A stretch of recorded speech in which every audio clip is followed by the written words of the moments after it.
Do you know how many atomic weapons humanity has today? Probably over 13,000, and these are just the ones we know about. Many of them are thermonuclear, and they're thousands of times more powerful than what we dropped on Hiroshima, and I can't stop thinking I helped make that possible. I signed that letter to President Roosevelt in 1939, warning him that Germany might build it first. Fear pushed me to act, but I didn't fully understand what I was setting in motion. You weren't the only one. We all thought the alternative was worse. But in trying to prevent disaster, we became the architects of another one. I thought we were sounding an alarm. I didn't realize we were opening a door that could never be closed. And once it opened, there was no pulling it shut. The project became unstoppable. The momentum was too strong, the politics too heavy. You know, I always imagined science as a light in the darkness, but after that letter, I saw how easily that light could be used to blind instead of guide. Sometimes I wonder if we built a weapon or just a mirror, reflecting the worst of what we are. And now that mirror hangs over the world in silos and submarines, waiting for one mistake, one miscalculation. I once believed knowledge would make us wiser, but wisdom doesn't come from equations.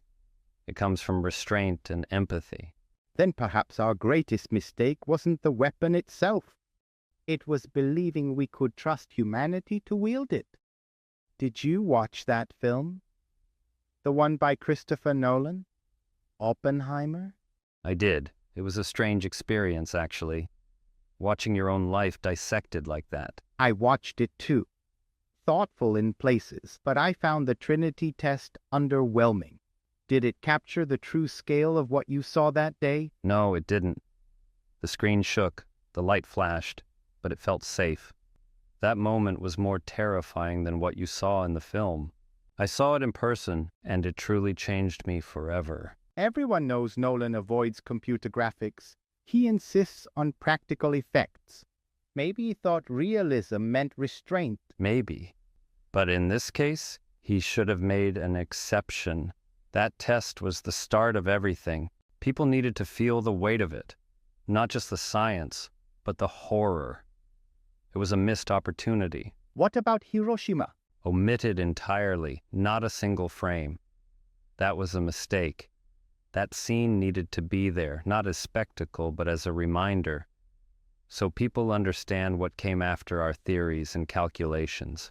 You wanted the consequences to be undeniable, correct? Yes. Otherwise, it becomes a story about ambition, not aftermath.